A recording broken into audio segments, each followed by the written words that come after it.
বাপ্পি ভাইয়ার জন্য মনটা অনেক বেশি খারাপ লাগছে।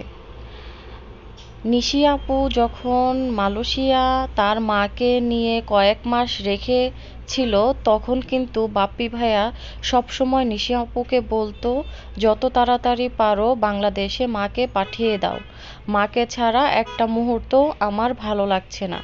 এই কথাগুলো মনে করে করে নিশি আপু প্রচুর কান্নাকাটি করছে। নিশি আপুর একদমই কোনো কিছুই ভালো লাগছে না। সে আগের মতো হয়ে উঠতেই পারছে না। সে ইচ্ছা করছে সবার সাথে ভিডিও শেয়ার করবে, সবার সাথে তার মনের কথাগুলো শেয়ার করবে, কিন্তু সে ক্যামেরার সামনেই আসতে পারছে না। সবাই নিশি আপুর জন্য দোয়া করবেন মন থেকে। আমরা তো সব সময় নিশি আপুর জন্য মন থেকেই দোয়া করি।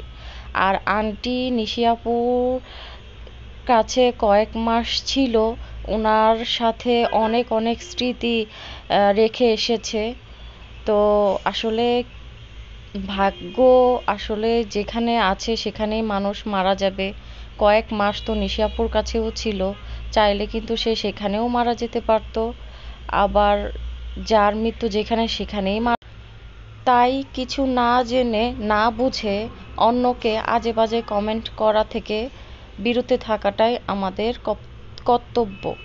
কারণ আমাদের যখন তখন মৃত্যু চলে আসতে পারে। কেউ বলতে পারবে না কার মৃত্যু কখন হবে। এই পৃথিবীর মায়া ত্যাগ করে প্রত্যেকটা প্রাণী কিন্তু চলে যেতে হবে আল্লাহর ডাকে। তো সবাই সবার জায়গা থেকে ভালো থাকবেন, সুস্থ থাকবেন। সবার জন্য মন থেকে দোয়া। আল্লাহ হাফেজ।